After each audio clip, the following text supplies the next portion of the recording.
Very latest from witnesses on the ground and all new details on the other locations across the city. Targeted and highly pre-planned attacks. A Paris restaurant, SWAT snipers poised to shoot, bodies covered with sheets. Paris's largest soccer stadium, a game in progress as bombs explode. Tonight, France under a state of emergency, the borders sealed, and the world on high alert.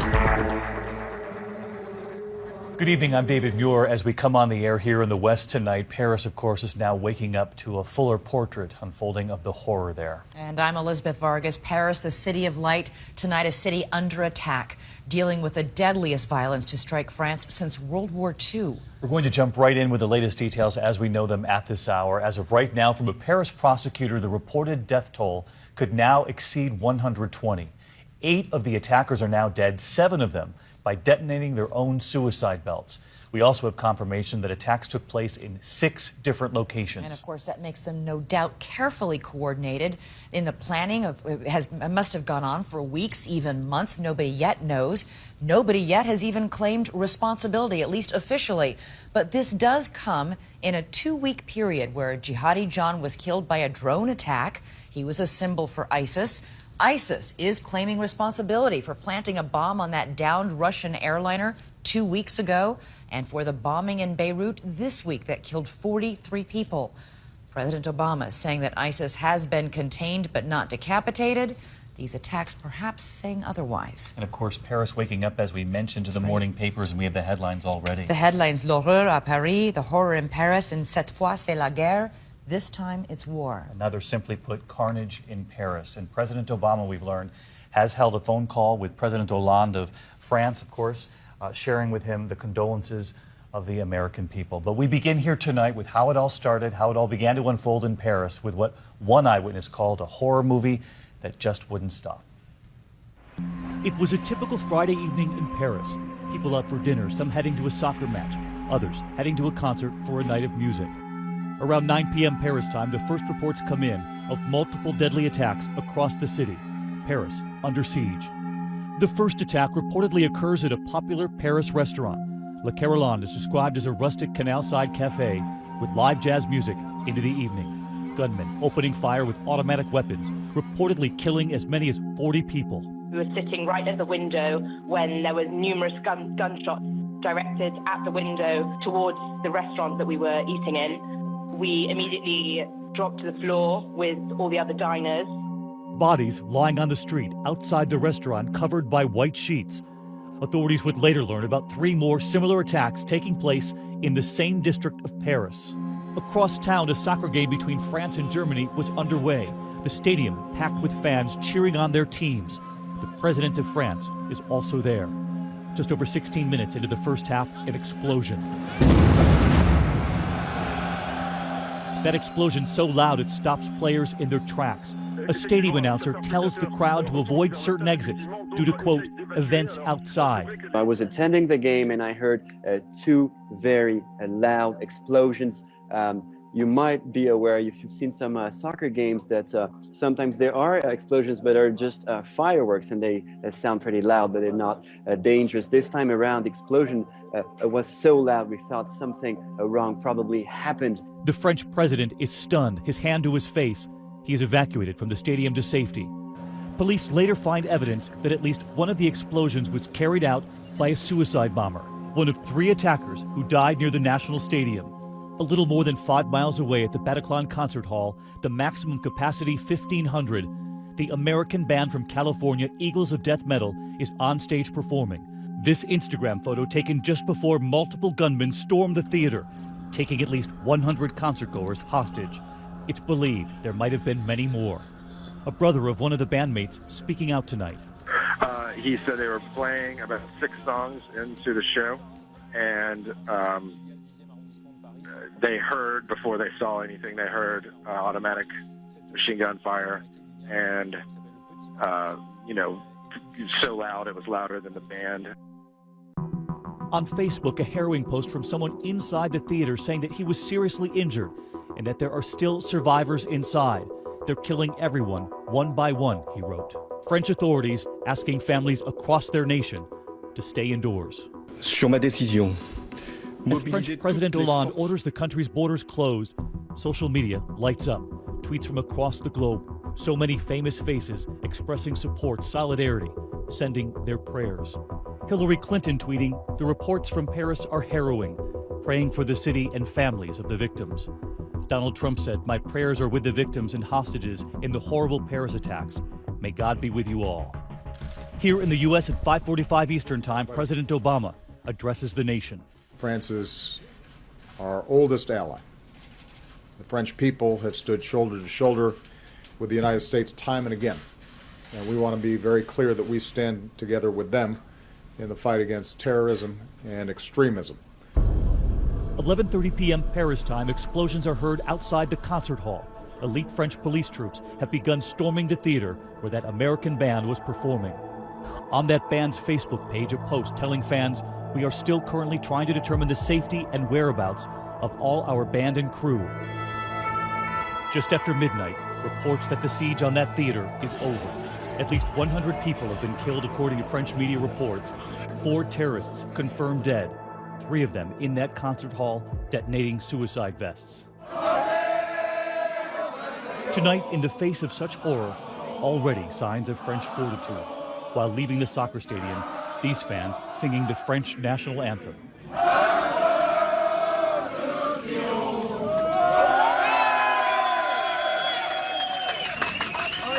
And we're back now, and they initially thought there were 3 or 4 locations. We now know at this hour there were 6 locations, as you mentioned off the top, across the city of Paris, and one of those locations, a restaurant where they were eating dinner on a typical Friday night in Paris. That's right, a Cambodian restaurant, crowded that night. And joining us now on Skype is one of the women who was at that restaurant, Charlotte Brayo. And Charlotte, 14 people were killed. That's a small restaurant. It was packed tonight. What did you see? Where were you sitting?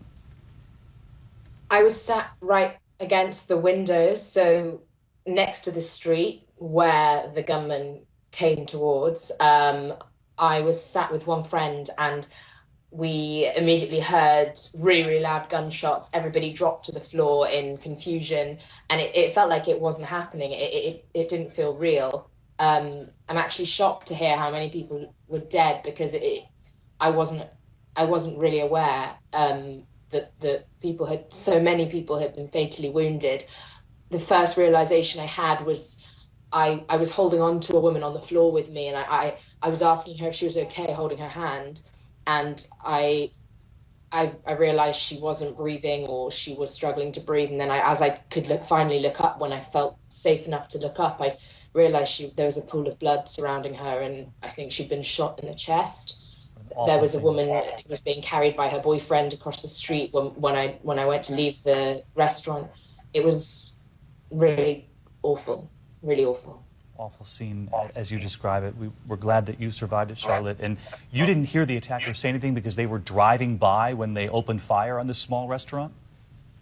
Yeah, I mean, I wasn't aware that they were driving by, but they didn't come in. They didn't come into the restaurant. They were just outside. It did seem like they'd stopped, and then they went to reload their guns, and then there was another round. So it was slightly delayed, but they didn't come in. And Charlotte, at that point, when they stopped to reload, what happened in that restaurant? Did people try to run for safety? Were you stunned into silence and paralysis at that point? Yeah, absolutely. It was paralysis. And it was almost, I think people were so confused and almost waiting for somebody to give some kind of directive, and nobody did, because it was just such bewilderment. It was a really relaxed atmosphere there. It's a really lively area. It's full of young people. It just, no one was expecting it, and no one knew what to do. So it was just horrific and shocking. Charlotte, we know the president of France tonight has asked families across Paris now to stay indoors. All public buildings will be closed beginning tomorrow. Government buildings, museums, schools for the foreseeable future. What is it like when you look out your windows tonight? Simply a stunned community across Paris? Yes. I mean, all night I haven't slept. I've just been listening to ambulances driving around. I only live 15 minutes from the restaurant and 15 minutes from the concert hall, so I'm I'm really in the thick of it, and I imagine that everybody's feeling the same. And actually, the feeling I felt is I feel it's similar to the atmosphere that was in Paris in January during the Charlie Hebdo attacks. Just people feeling scared and unsure, and it just strange. And I'm just curious, Charlotte, how did you get out of there? I mean, and when you did get out of there, what did you see? Well, my first priority was my friend. I couldn't see him. He was under the table, so I tried to find him. And the minute I could see he was okay, because I was worried he'd been shot, the minute I could see he was okay, I just told him, get up, get up. I felt like they'd gone, and I was just going with my instinct, and maybe it was luckily the right decision. They could have been still in the street, but they weren't. I just told him to get up, get his things, and just go, just run. And I knew as I lived close, we just ran straight to my house. So we were one of the first people to go, but like I said, everyone was stunned and frozen on the floor. No one wanted to move because people were scared it would happen. Something else might happen. All right, Charlotte Breault, an astonishingly frightening evening for you tonight in the midst of that attack at a restaurant. Thank you so much for joining us. But the most casualties were at a concert hall not far from where that restaurant was. A concert had just begun there by the American band Eagles of Death Metal when gunshots rang out. A huge venue with a capacity of 1,500 people, obviously on a crowded Friday night. They had just sung 6 songs when they heard automatic gunfire and the chaos began. It was a festive Friday night in Paris, and the American rock group Eagles of Death Metal were on stage playing at the Bataclan, a theater and concert hall dating back to 1865. Hundreds of fans had gathered when suddenly 3 or 4 gunmen reportedly carrying Kalashnikov rifles stormed in and started shooting into the crowd. The drummer later told his brother what they saw from the stage. He said they were playing about 6 songs into the show. I heard automatic machine gun fire. It was so loud, it was louder than the band, and they all kind of hit the stage floor. They saw men with machine guns just kind of shooting anything and everything. There was a door, I guess, back of the stage that led to a street, and they flew out the back door. Witnesses reported that the shooting and slaughter continued for 10 minutes, some escaping as the killers stopped to reload. One witness claimed the gunman shouted, "Syria." Ginny Watson somehow found her way out. Then the shots kept continuing, they kept going on, and then I saw people starting to panic. People were running away, and I could see from where I was, from the balcony, downstairs where the shots had come from, because I couldn't see anything, I just heard the shots. People were running away, and then all of a sudden people on the balcony where I was sitting started getting up and panicking, and that's when I ducked. I went behind the seats, and the friend I was with, I took her hand and we kind of made our way to an exit. While many audience members escaped amidst the horror and chaos, others were trapped behind, held hostage. At the time that they start killing individuals, and you know that they're killing individuals, you must go in. FBI hostage negotiator Aaron Sanchez. You are thinking of how many lives could I possibly save by entering, and how many more lives will be threatened. Just after midnight, French special forces assaulted the theater, overpowered and killed the gunman in a burst of gunfire and explosions, but not before at least 100 members of that audience were killed. 4 of the gunmen were found dead in the theater, 3 by activating their suicide belts. Obviously, we know 3 of those terrorists were prepared to die, at least 3 prepared to die for their attacks tonight. People who were on the scene after they managed to get in and storm that scene called it a bloodbath. It looked like a war zone. In this case, the decision to go in, they were sure these terrorists meant to kill inside. It was a matter of, we've got to go in now, even though people will die, and save as many as we can. And you and I have reported many times on these situations, and often it's a real struggle with whether or not you go in or not based on the fact that people could lose their lives in the efforts to save them. We want to bring in Ginny Watson, who was just in your report there, Elizabeth, inside the concert hall. And Ginny, first of all, we're glad you're okay. And can you describe the aftermath inside that concert hall? All I can say is that I was there when it started. I was actually there for the concert because the Eagles of Death Metal are a band I really like, and I was there with a friend. And we were in the middle of the concert, and all of a sudden, this huge shootout started, and it was a quite a high-pitched shootout. Myself, never being in a shootout in my life, I actually thought it was a joke. I thought the band was like playing a joke on us, and I didn't believe it at first. But then I saw people screaming, and I was on the first floor of the venue. I wasn't down on, at the bottom. So I heard all the shots, and they were consistent. There were a lot of shots, and they didn't stop. And that's when I realized maybe we have to leave. And with my friend, I took her hand, and we ducked, we hid behind the seats, and we managed to, slip away through the safety exit that was near to where we were. There was a panic, but we managed to escape in the street. But there were people harmed, people were wounded, there was blood, and people had bullet wounds in their legs. It wasn't nice. We heard one eyewitness who was also in that theater with you, in that stadium, in that concert hall with you, describe how the gunmen were going down and executing people one by one. Did you see anything like that? No. What's really crazy, and that's what's really keeping me awake right now, because it's 4 o'clock in the morning here in Paris, and I can't sleep because I feel so strange, because the weirdest thing is I didn't panic. I just heard. I didn't see the people. I just heard these consistent gunshots, which were Kalashnikovs, which I think we call them in English, Kalashnikovs, and they just kept going. It was like bang, bang, bang, bang, bang, bang, bang. So no break to reload, nothing like that?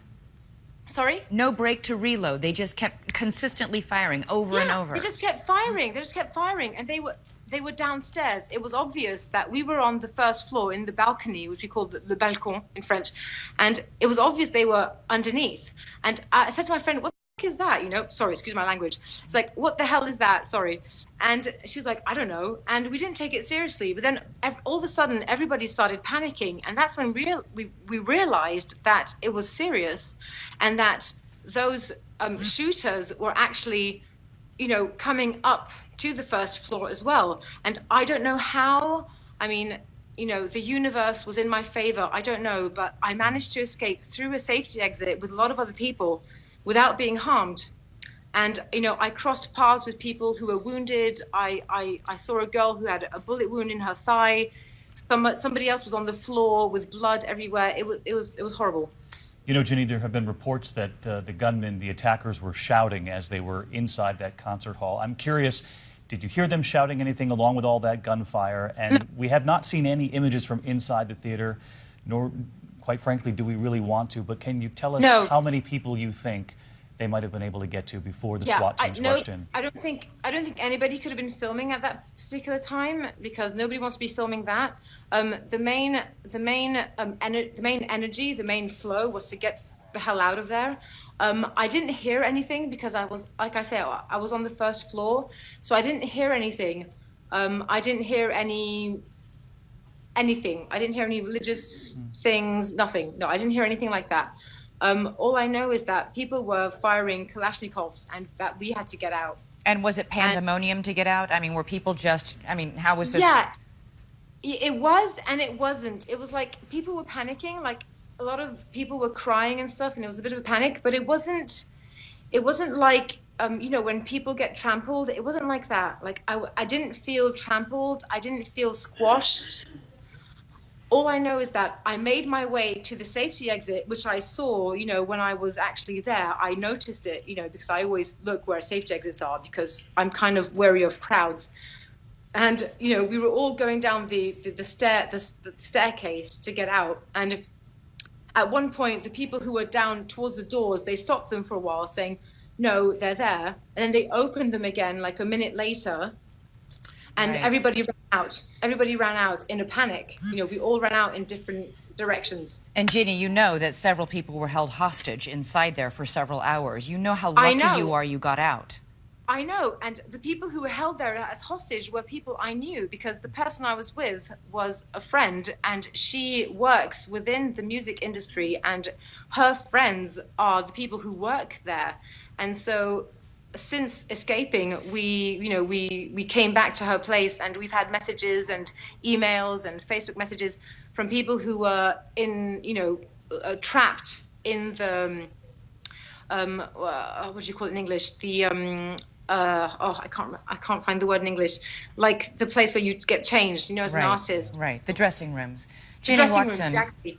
Ginny, thank you so much for joining us. What a frightening ordeal you managed to survive. Yeah. Thank you for describing it, and obviously to our audience, we want to apologize for some of the colorful language she used. She was obviously in an extremely frightening situation tonight and was very honest in describing it. Be on a night like tonight, and we can understand why she's still up at 4 a.m. Paris time. Can't imagine anyone in that city sleeping right now.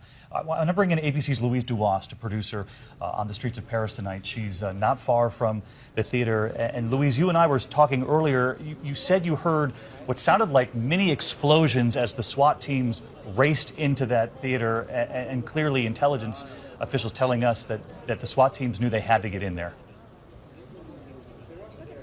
That's correct. I heard about 12 loud bangs, and shortly after, ambulances rushing towards the theater. I was able to follow some of them, and I could see firefighters evacuating people from the second floor, taking them to this makeshift hospital in a cafe nearby. And I saw people, coming out looking terrified, with blood all over their T-shirts, many of them on the phone, probably calling relatives, and really a sense of tragedy here on the streets of Paris tonight. And Louise, we can see the police presence as you spin your camera around there. You've been held back quite a ways earlier in the evening. Have they allowed you to get any closer? And have you had any information from authorities there about what remains inside that concert hall? Obviously authorities fearing this death toll could go much higher. Do we know anything about the people who were targeted inside?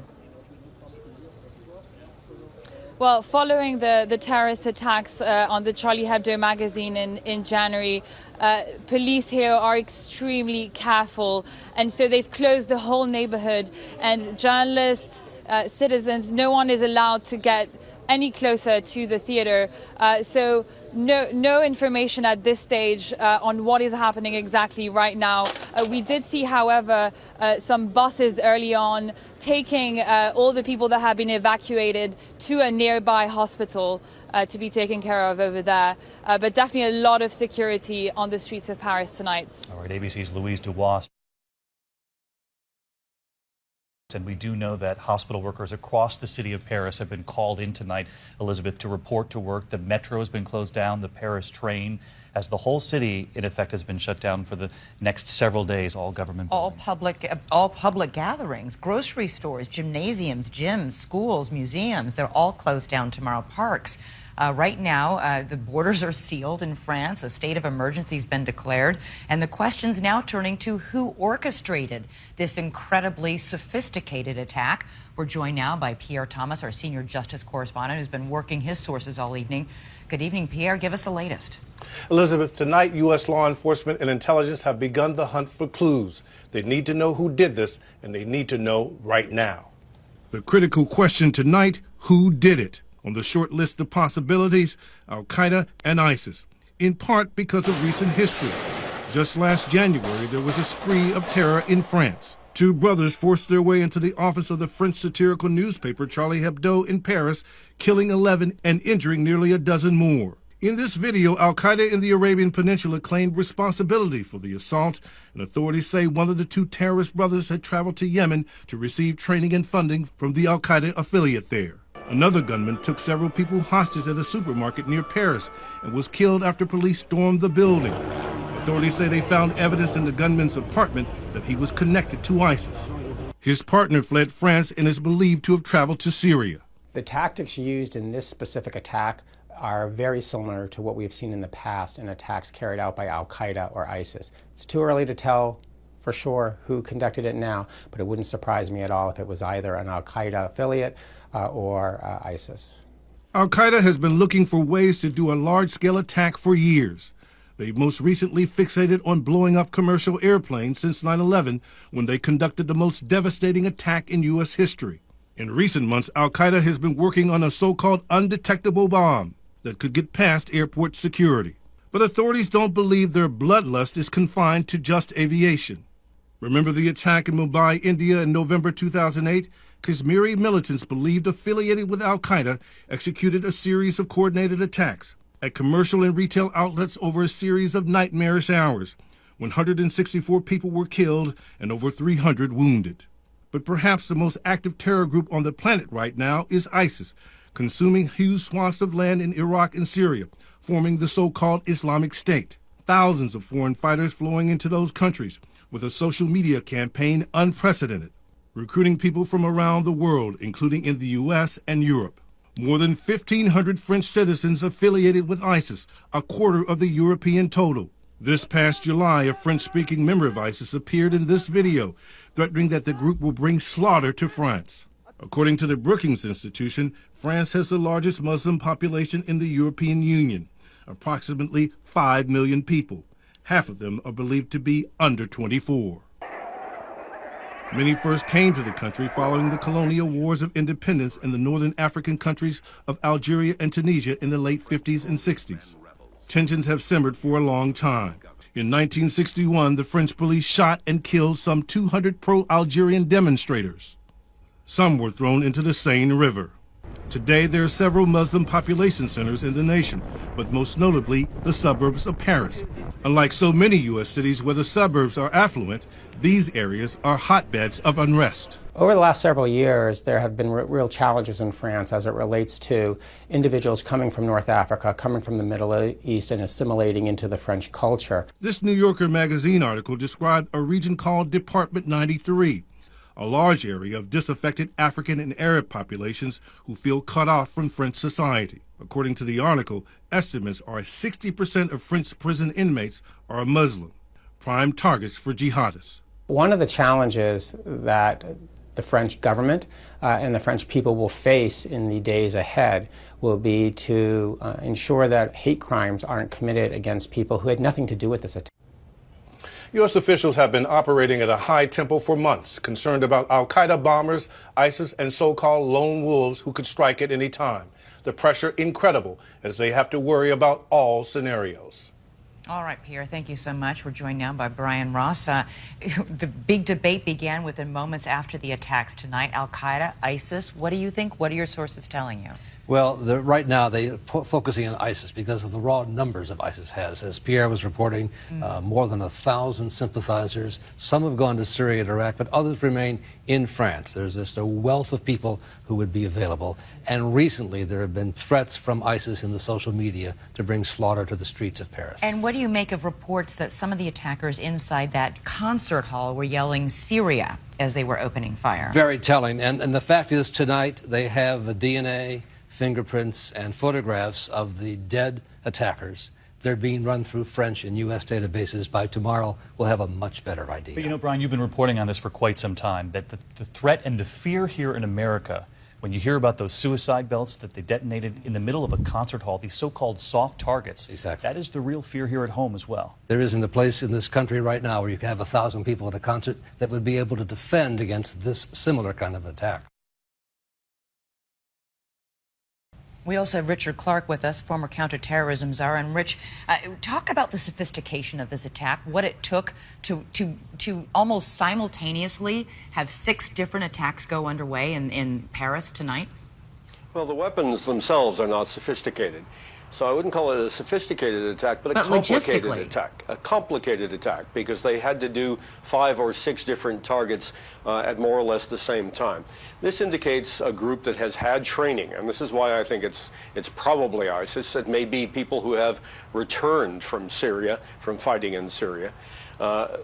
They look like they have had training to be able to pull off this kind of simultaneous, complex attack in the heart of a major city. We have about 4, at least probably 4, maybe 5 of the terrorists killed so far. How many people, though, do you think were involved in this? Probably not many more than that. If we look at the only other attack in history that looks like this. It was the Mumbai attack in India, where a handful of people tied up the entire city, a huge city, by staging this kind of running attack and then ending up at one venue where they took hostages and did their last stand. That actually was not Al-Qaeda, that was a Pakistani group. But this tactic is one that has been learned. And I think it's been learned very well by ISIS and practiced by ISIS in Syria and in Iraq. The interesting thing here is the French didn't see it coming. And the only way you can stop these attacks on soft targets is to know it's coming and arrest people before they do it. If the French didn't know who these guys were and didn't have any indication that the attack was about to happen, that's very disturbing and frightening, because it means we might be in the same situation where we know who the Al-Qaeda people are in the United States, or we know who the suspects are, but we might not know all of the ISIS people. Dick, you bring up the very point that we were making earlier, which that is the frightening part. These are soft targets. So unless you catch them before, if you don't have the intelligence that you need before to track them down. I want to bring in Martha Raddatz, our chief global affairs correspondent, because Martha, Dick points out that this could be ISIS. They seem like ISIS tactics that have already been learned, but the real fear that you bring up in the afternoon of reporting and the evening of reporting here is that this might not be, that these groups might be now competing with one another for global attention. It almost seems that way, David. Al-Qaeda hasn't been in the news quite as much, certainly, and certainly the U.S. administration is saying hardcore Al-Qaeda has been done away with, but they want to get back. They want to make a big splash. So they're looking at all these possibilities. Now, I do think someone shouting Syria is possibly a very big clue. France, like the U.S., has been targeting ISIS in Syria, so that may give investigators some clue as to motive, because ISIS would certainly have motive here. One other key component of that concert hall was that was an American band on stage from California.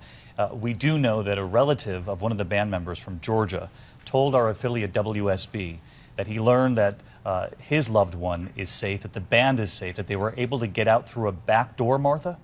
They were able to get out of a back door because they heard the gunfire and they immediately turned and ran. They had a stage door there because they could tell what was going on in that concert hall. So they turned and ran, and that's very good for them, because they are the lucky ones, because we've already heard how many people died in that concert hall, at least 100, they're saying, within that concert hall itself. And talking about that concert hall, I'd like to bring in Brad Garrett, who's formerly with the FBI, has a lot of experience in these hostage situations. And Brad, talk us through the decision by French police, French SWAT teams, to storm that concert hall when they did. I mean, they had terrorists inside, armed to the hilt, killing people, and more than 100 hostages. How do you decide when to go? What's the calculation there?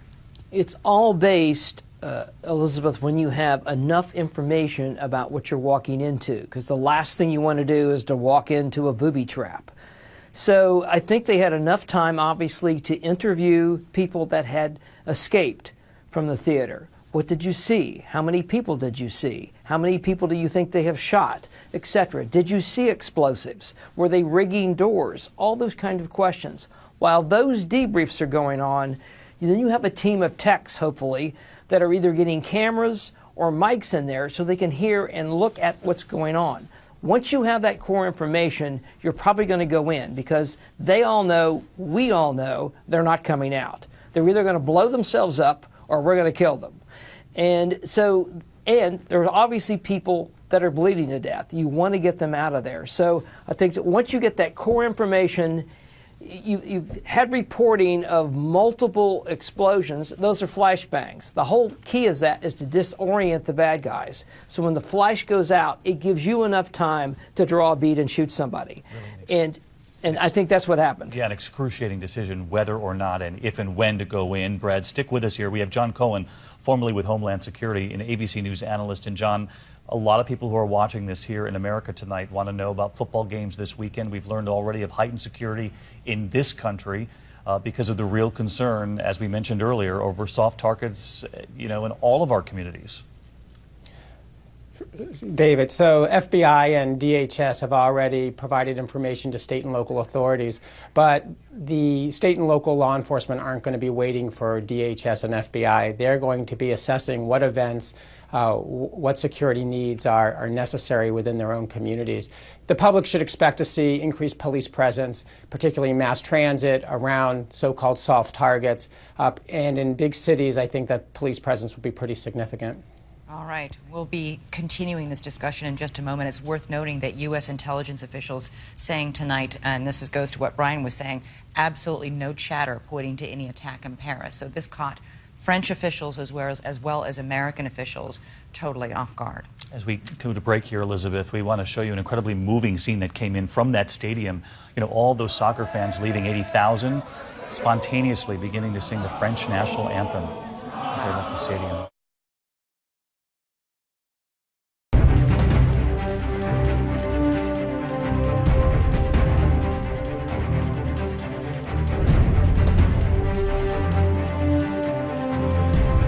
We're live now, back on the air, 2020, with live coverage of the attacks in Paris, terrorist attacks hitting the city of late tonight, making it a city under siege. 6 different attacks targeting a soccer stadium, a concert hall, several restaurants. We are getting reports that there are at least 153 people reported dead and that all the attackers involved are believed dead. 4 of them inside that concert hall. And the key thing here, Elizabeth, is that 3 of those died by suicide belt, which was one of the biggest fears. As we know, Paris was set to host the climate conference in just a couple of weeks with leaders from around the world, including President Obama, and the real fear were these soft targets. And, of course, we're getting word that there was no hint of any kind of chatter about an attack in Paris, either from American intelligence sources or from French intelligence sources. Tonight, here in New York City, the World Trade Center 1 is bathed in the French colors, blue, white, and red, in honor of the French and what they are undergoing tonight. In addition, security has been increased in certain sites around the city. So joining us right now is New York City Mayor Bill de Blasio on what Homeland Security is doing with this threat. And whether or not there's more security around in Manhattan and what we're doing. Good night. Good evening, Mr. Mayor. Good evening. Well, we definitely are on high alert here in New York City, and we have our counterterrorism officers out at key locations around the city, including, obviously, the French mission to the UN and the French consulate. We're making sure that there's real presence there and in other key areas around the city, heavily populated, heavily trafficked areas tonight to reassure the people of this city. Mayor de Blasio, I know one of the real concerns, though, is the chatter, and that we rely so much in this era on intelligence. You know, Brian Ross was reporting earlier that in France there are many ISIS sympathizers that they're tracking. Hundreds have gone to Syria, but the larger number are still in France. And the concern here in America and in a city the size of New York City is that we have the intelligence before they can pull off a coordinated attack like this inside soft targets across the city. Look, we know it's a real challenge. We're very confident in the intelligence gathering capacity of the NYPD, and we work very closely with the FBI, Homeland Security, et cetera. And I can tell you there's many situations where we've been able to track suspected people and get ahead of the situation. So that capacity has worked to date. But here in the city, we've invested in over 1,500 counterterrorism officers trained specifically to deal with both trying to stop any situation like this, and God forbid we have one, we have the capacity to get them in play immediately to address a situation like this. The bottom line is, in general, we have seen that there's some kind of prior indication, but we're also living in an age where there's some lone wolf attacks that there's no warning for. So the ability to respond immediately with well-trained, well-equipped officers is a key part of our strategy. But we obviously saw in Paris soft targets attacked with great efficiency tonight. How in this great city of New York City, but in cities around the nation, do you protect all those soft targets, those football games this weekend, those concerts that are taking place every place in this country? Look, in our case, there'll certainly be substantial presence at some of the key events and some of the key places in this city. I think the bottom line is this, again, a lot of preventative efforts that happen every day. We've been vigilant as a city since 9/11. Literally for 14 years, we've lived in a state of heightened vigilance. We've continued to build our counterterrorism capacity. I think the answer is there's key locations, key events that naturally are going to get additional coverage. but it's also the ability to respond very quickly if, God forbid, something happens at an unexpected soft target. The fact is we have officers ready to deploy very, very quickly, again, with sufficient armament, sufficient training to address it. I think that's the model we have to depend on going forward. The intelligence work often, in fact, overwhelming number of cases, will catch these attempted efforts and will give us the opportunity to stop them. But if we're going to be in an age where some things aren't seen in time or where lone wolves are acting, the ability to have that immediate, rapid response with well-trained, well-equipped officers is going to be crucial. New York City has that. I think other places are probably going to need that as well. Mayor de Blasio, with just a few moments left, though, what do you say to folks who are watching tonight who might be just feeling uneasy, worrying that it's only a matter of time, really, here? We know there are lone wolves in this country as well. What do you say to them, and does it keep you up at night when you see what played out in Paris today? Look, it's something that worries me every day, but I also know that the track record of this country and certainly of the NYPD since 9/11, over 14 years, has been extraordinary. Identifying potential threats, stopping them before they could be achieved, constantly working to improve our capacity. I think, in fact, there's a lot of reasons that people should be confident in the security capacity of certainly this city and this nation. But look, again, with a lone wolf situation, we simply have to be vigilant. We have to recognize any suspicious activity should be reported to the police very quickly. We've said in New York City for a long time, if you see something, say something. That phrase takes on a lot of meaning in the age of lone wolf attacks, and that means we have a chance potentially to stop them if our fellow citizens are able to report to the police things that they see. Look, tonight is a night to think about the people of Paris who have gone through so much, not just these horrible attacks, but what they went through in January. I was there in the aftermath of the January attacks. This whole world's heart is with Paris tonight. But I think the answer for all of us is to support our police and inform everything we see, provide that information to the police promptly. Mayor de Blasio here in New York City. Mayor, thanks for being with us here tonight. And he makes a great point. President Obama saying earlier today, we stand with France. Vice President Biden tweeting out, our hearts are with the people of France. And it's nice to see one world trade in the colors of the French people tonight. It is indeed.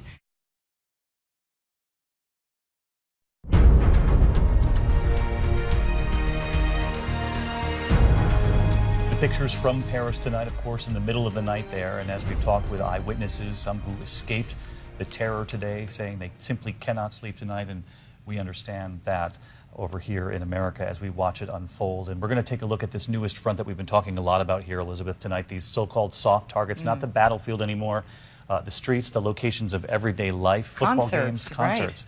Right. Restaurants, simple restaurants where they simply drove by and began attacking people sitting inside. And so with a look at the soft targets and the concern here in America, here's our Chief Global Affairs correspondent, Martha Raddatz, tonight. Martha?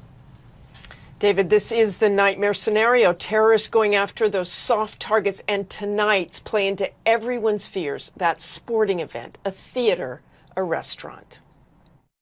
Tonight, the United States standing in solidarity with its French allies, New York's Freedom Tower lit in the colors of the French flag.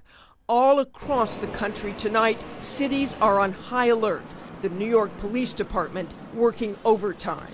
But that's what you'll see in New York, a deployment of what's called critical response vehicles to locations, not only to add security, but also to raise the comfort level.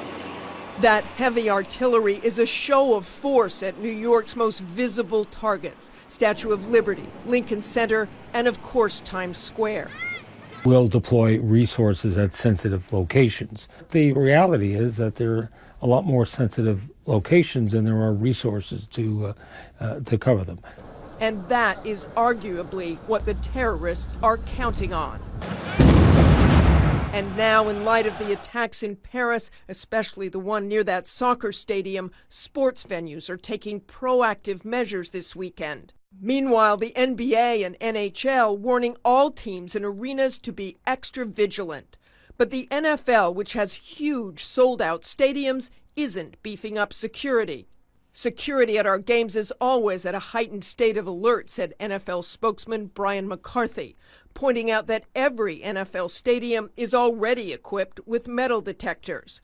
And while former New York Police Commissioner concedes MetLife Stadium, home to the New York Giants and Jets, is prepared, all of them might not be. Metal detectors are used in some places.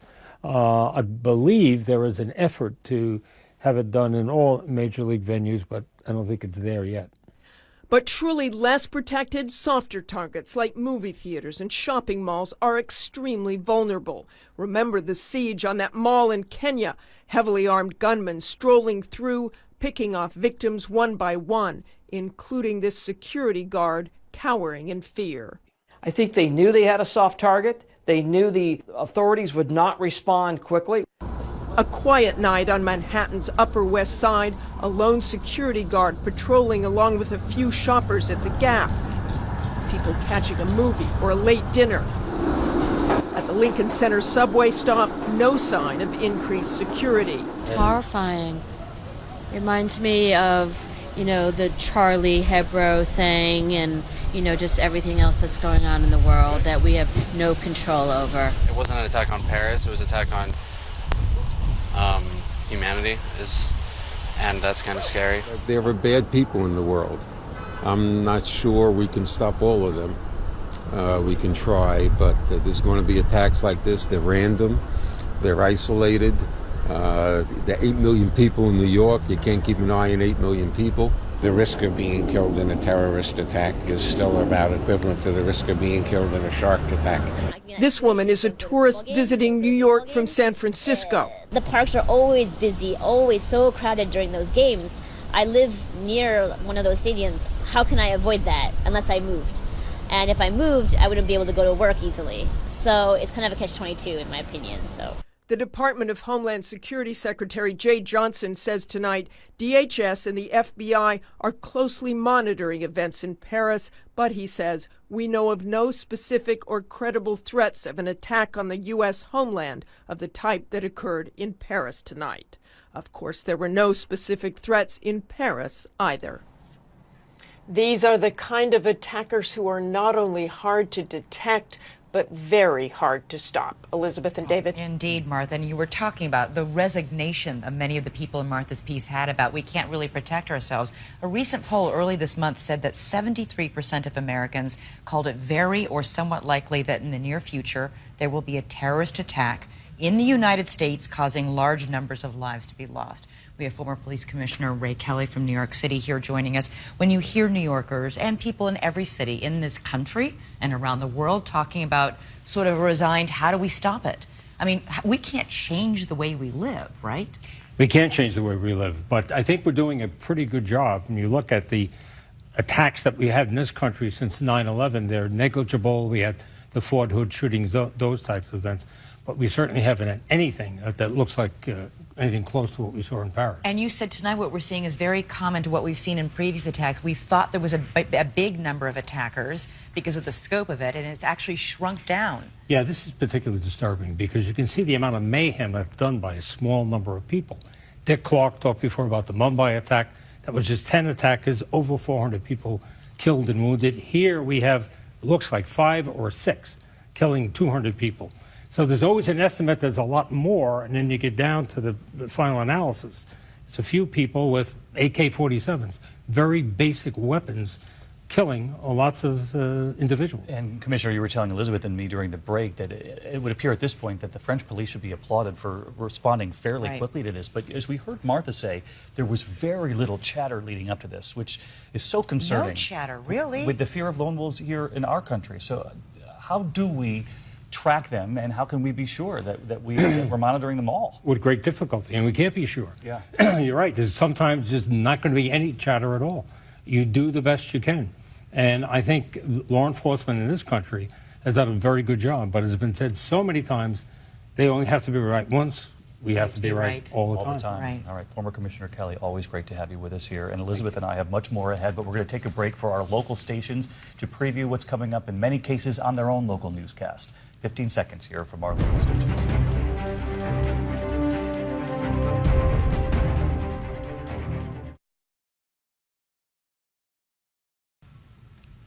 We're back now on 2020, our live coverage of Paris under attack. And we want to bring in Andy Scott, a journalist who was actually inside that stadium.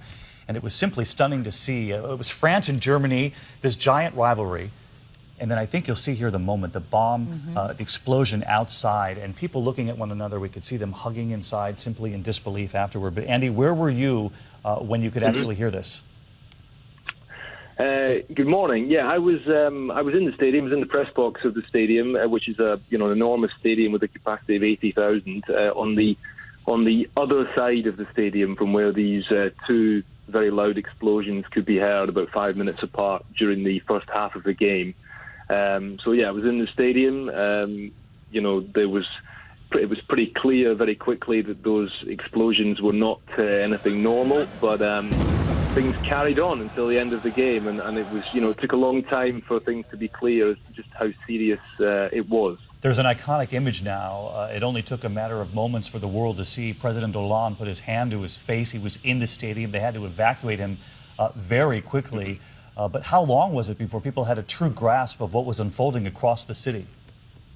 Yeah, well, within the stadium, it obviously took some time. I mean, situations like that, it is difficult because, as I'm sure you're aware, that, sometimes when you have so many people in such a small space, sometimes the telephone networks don't work as well as otherwise they might do. So I think, communication can sometimes be a little bit complicated at these times. But obviously, 20, 30 minutes after we heard these two explosions during the game, I was able to make a couple of calls, contact my desk, and it began to emerge, and I'm sure this would be the case for many people within the stadium, that obviously, very serious events were happening, not just around the stadium, but within in the centre of the city as well. So it would have been the same for people within the stadium, but it's important to underline the fact that, this game continued until the finish, and the general atmosphere remained very calm. There was no mass hysteria, no mass panic. There was some confusion at the end of the match when people were leaving the stadium, and they clearly blocked a number of the exits for obvious reasons because there had been explosions outside the ground. So there was less space for people, a huge number of people to leave the stadium, and that meant there were a lot of people on the pitch where the game had taken place, and there was some confusion but no panic. So people by that point were realizing what was going on, but the stadium is about 5 miles or so to the north of the center of the city. But despite that, the trains and metro and so on was running normally. Right. So things carried on, but there was no hysteria, just confusion and slow realization as to what was going on. I was just going to ask, how all those people that were seeing those images, they all got down finally, the spectators, onto the soccer field where the game had been played. Was that in an effort to get to safety and security because nobody really knew what was happening in the stands and in the hallways of the stadium? I think that would be. It's very easy to look at these images and come to the conclusion that things were disorganized. There were all kinds of problems. It was more, I think, a case of a realization that when you have so many people trying to leave the stadium and so many exits blocked off, clearly you're going to get a situation where you have too many people trying to leave through the same exits. And I think a lot of these people were just waiting for things to calm down. There was no, people were standing and being